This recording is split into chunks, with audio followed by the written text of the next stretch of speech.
L'aïkido par rapport aux disciplines traditionnelles que l'on connaît, que sont le judo et le karaté. Ce sont des disciplines olympiques ou qui aspirent à le devenir pour le karaté. Le karaté est un art martial de technique de pied, de poing, où on va frapper à chaque fois et où le partenaire ou l'adversaire va devoir bloquer les coups. En judo, il faut accrocher, attraper le partenaire, bouger avec lui, essayer de le déséquilibrer et il y a un rapport de force qui va se créer entre les deux. L'aïkido travaille lui sur l'attaque du partenaire, c'est-à-dire que tant qu'il n'y a pas d'attaque, il n'y a pas de technique et on ne cherche pas à bloquer la technique, on cherche au contraire à absorber l'attaque et à dissuader le partenaire de recommencer son attaque.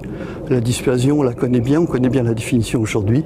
On finit par travailler sur une articulation quelconque, poignet, coude, épaule, cervicale, genou, pour l'inciter à ne pas recommencer. On peut commencer l'aïki à n'importe quel âge.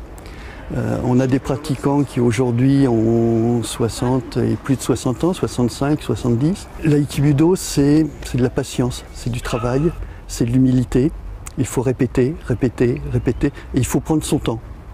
À partir de là, on va progresser, on va travailler tranquillement et on va arriver à avancer dans la pratique. Aujourd'hui, je crois que tout le monde recherche, peut-être encore plus depuis quelques mois, des sports, des disciplines de défense pour assurer sa propre sécurité, etc. Par opposition à d'autres disciplines, l'aïkido est quelque chose qui est facilement abordable, quel que soit son gabarit, quelle que soit sa puissance.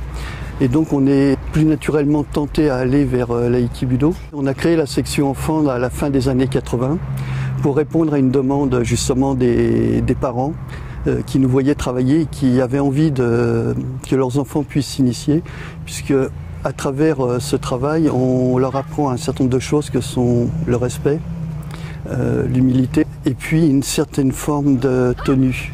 Quand on entre dans le dojo, quand on monte sur le tatami, on n'entre pas et on ne monte pas n'importe comment sur un tatami. L'aïki et les arts martiaux en général, mais l'aïki en particulier, qui est resté très traditionnel, revient à ses sources de respect et d'humilité.